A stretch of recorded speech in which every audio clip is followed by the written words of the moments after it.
तो हम यहाँ पर स्टार्ट करते हैं C3 साइकिल। C3 साइकिल जो है हम यहाँ पर पहले ही देख चुके हैं कि मोस्टली C3 साइकिल C3 पादपों में पाई जाती है, यानी जलोद्भिद व समोद्भिद पादपों में यहाँ पर ये पाई जाती है। C3 साइकिल को यदि हम देखें तो इसकी सर्वप्रथम जो डिस्कवर किया वो थे कैल्विन बेंसन। इसके लिए इन्हें 1961 में जो है नोबेल प्राइज भी दिया गया। क्लोरेला और सेंट डेसमस नामक जो शैवाल थे उन शैवालों में इसका अध्ययन किया गया। साथ ही यदि हम देखें तो यहाँ पर C3 साइकिल को यदि डिस्क्राइब करें तो ये मुख्यतः 4 भागों से निर्मित हैं, या हम कहें इसे हम 4 भागों में डिवाइड कर सकते हैं। ये 4 भाग मुख्यतः यदि यहाँ से यहाँ तक हम देखें तो ये है carboxylation, then reduction phase, reduction के बाद यदि हम यहाँ पर देखें तो ये है आपका regeneration of RUBP, regeneration of RUBP। और इस पार्ट को हम C3 साइकिल का पार्ट नहीं मानते, बट फिर भी हम देखें तो ये रिवर्स रिएक्शन ऑफ ग्लाइकोलाइसिस, या हम कहें यहाँ पर ग्लाइकोलाइटिक रिवर्सल मैकेनिज्म। यदि हम यहाँ पर देखें बेटा तो एक बार आप देखिएगा, स्टोमेटा के थ्रू अंदर CO2 एंटर हो रही है। ये यहाँ इस CO2 का रुबिस्को एंजाइम की उपस्थिति में, मैंने बताया आपको CO2 की प्रेजेंस यहाँ पर हाई है, तो इस हाई CO2 की प्रेजेंस में यहाँ पर ये रुबिस्को एंजाइम वो एंजाइम है जो प्रकृति में सबसे ज़्यादा पाया जाता है, क्योंकि ये क्लोरोफिल में प्रेजेंट होता है और क्लोरोफिल सबसे ज़्यादा मात्रा में पाया जाने वाला एक एलिमेंट है।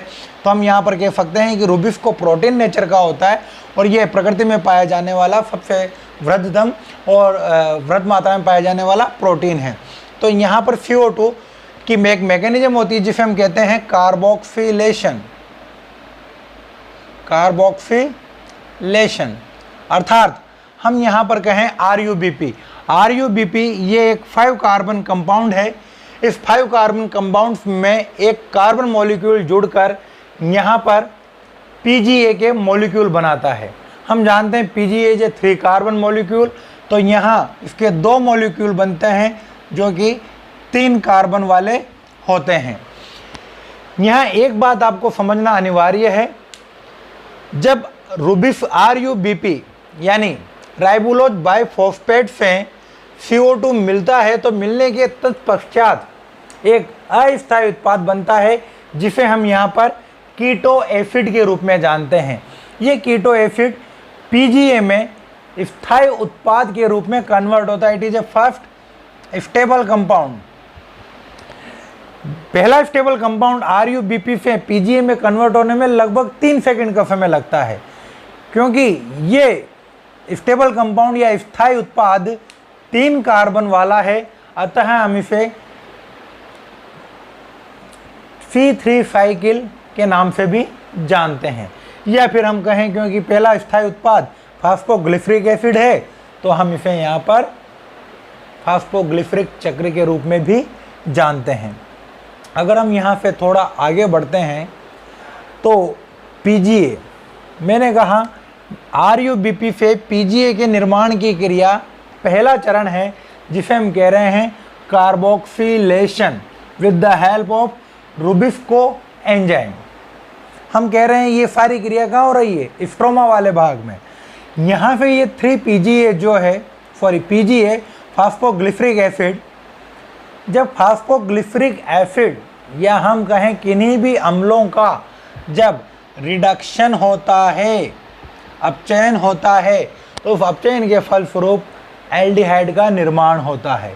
तो यहाँ पर इस PGA फास्फोग्लिसरिक अम्ल का ट्रायोफॉस्फोडिहाइड्रोजिनेज एंजाइम की सहायता से की उपस्थिति में ये कन्वर्ट हो जाती है एक एल्डिहाइड में, फास्फोग्लिसरैल्डिहाइड PGAL, फास्फोग्लिसरैल्डिहाइड। याद कीजिएगा बेटा, मैंने आपको जब लाइट रिएक्शन पढ़ाई थी तो लाइट रिएक्शन में हमारे 18 ATP और 12 NADPH2 का निर्माण हुआ था। यानी कुल 54 ATP, 18 इंटू 3 बराबर 54 ATP का निर्माण हुआ था।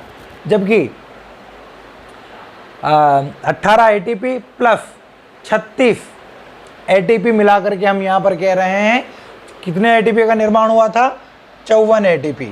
तो उन्हीं 54 ATP का यहाँ पर कंजम्पशन हो रहा है। तो इस क्रिया के दौरान यहाँ पर 2 ATP का उपभोग होता है। इस 2 ATP के उपभोग के फलस्वरूप यहाँ पर एक 1,3-बाइफॉस्फोग्लिसरॉल्डिग्लिसरिक अम्ल का निर्माण होता है। उसके पश्चात ट्वाइस NADPH2 का रिडक्शन एजेंट है। यहाँ पर ट्वाइस NADPH2 का उपयोग होकर एक जल का अणु का निष्कासन होता है और फाइनली बनता है 3PgAl, 3-फास्फोग्लिसरॉल्डिहाइड। तो यहाँ इस PGA से PgAl अणु के निर्माण के दौरान जो मुख्य अभिक्रिया होती है वो है आपकी बहुत ही इंपॉर्टेंट मैकेनिज्म है, जिसे हमने यहाँ पर कहा है रिडक्शन। क्योंकि मैंने कहा रिडक्शन हो रहा है, रिडक्टेज एंजाइम के रूप में यहाँ पर ये कार्य करता है। तो ट्रायोफॉस्फेट डिहाइड्रोजिनेज एंजाइम की उपस्थिति में PGA 3PgAl के रूप में परिवर्तित हो जाता है।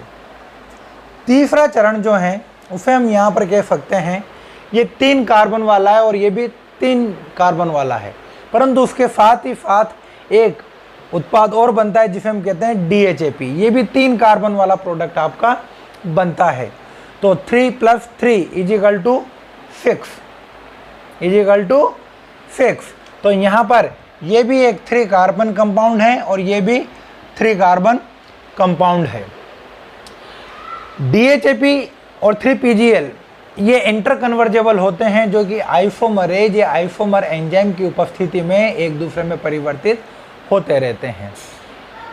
बेटा यहाँ पर अगर मैं आपसे कहूँ इस मैकेनिज्म को थोड़ी देर के लिए यदि हम छोड़ दें तो इसके बाद इसका ये तृतीय और महत्वपूर्ण चरण आता है जिसे हम कहते हैं regeneration of RUBP। Regeneration of RUBP इसे हम अभी देखेंगे, बट इससे पहले हम इसका एक चरण देख लेते हैं। तो 3PgAl और DHAP इंटरकन्वर्जन होता रहता है। यहाँ से 3PgAl और DHAP मिलकर एक 6 कार्बन वाला कंपाउंड यहाँ पर बनाते हैं जिसे हम कहते हैं फ्रक्टोज 1,6-डाइफॉस्फेट। थोड़ा ध्यान दीजिएगा बेटा, मैंने इस मैकेनिज्म को कहा है रिवर्स रिएक्शन ऑफ ग्लाइकोलाइसिस या ग्लाइकोलाइटिक रिवर्सल। तो देखिएगा 3PgAl और DHAP मिलकर के फाइनली हेक्सोज शुगर का निर्माण कर रहे हैं। ये हेक्सोज शुगर जो हैं वो अगर आप देखेंगे ग्लाइकोलाइसिस का उल्टा चक्र है। ग्लाइकोलाइसिस में यहाँ पर होता है ग्लूकोज, ग्लूकोज से बनता है फ्रक्टोज 6-फॉस्फेट, फ्रक्टोज 6-फॉस्फेट से फ्रक्टोज 1,6-डाइफॉस्फेट और उससे बनता है 3PgAl और DHAP। ओके, तो यहाँ पर इसका अपोजिट मैकेनिज्म चल रहा है। उस अपोजिट मैकेनिज्म के फलस्वरूप यहाँ पर एक हेक्सोज शुगर का निर्माण होता है। तो इस प्रकार से यहाँ पर आपको ध्यान देने योग्य बात है, क्योंकि हमने यहाँ पर लिया है 1 कार्बन का मॉलिक्यूल। यहाँ पर ये 5 और 1 6 कार्बन मिले, 6 कार्बन से 2 मोल 3 कार्बन वाले PGA का निर्माण हुआ। 2 मॉलिक्यूल हमारे पास DHAP व 3PgAl के बने। इन दोनों के मिलने के फलस्वरूप यहाँ पर 6 कार्बन वाले उत्पाद का निर्माण हुआ और उसके परिणाम स्वरूप यहाँ पर 1/6 मॉलिक्यूल, यानी कि हम जो यूज लेते हैं मैकेनिज्म, हम जानते हैं ग्लूकोज का जो फॉर्मूला है C6H12O6, C6H12O6, 6 कार्बन होते हैं। तो यहाँ पर 1 कार्बन ही अभी हमारे पास आया है एक साइकिल में। ओके, तो जिस प्रकार अगर ये 6 बार कन्वर्ट होती है, 6 बार ये साइकिल चलती है, तो यहाँ पर हमें 6 मोल प्राप्त होते हैं। ओके बेटा, इसे अब हम थोड़ी देर के लिए यहाँ पर छोड़ते हैं। यहाँ ग्लूकोज का निर्माण हुआ, किंतु इस साइकिल का निरंतर चलना भी बहुत आवश्यक है और निरंतर चलने के लिए हमें मालूम है RUBP का निर्माण, राइबोलोज बाइफॉस्फेट का निर्माण होना आवश्यक है। तो इस राइबोलोज बाइफॉस्फेट का निर्माण, इसके तृतीय चरण, पहला चरण कार्बोक्सिलेशन, दूसरा रिडक्शन, और तीसरा चरण जो है वो रीजनरेशन ऑफ RuBp। 3PGAL से RuBp के निर्माण के दौरान बहुत सारे इंटरमीडिएट प्रोसेस होते हैं। इन इंटरमीडिएट प्रोसेस में बहुत सारे सब प्रोडक्ट बनते हैं। या तो हम ये करें कि 3PGL से एक लाइन हम यहाँ पर मेंशन कर दें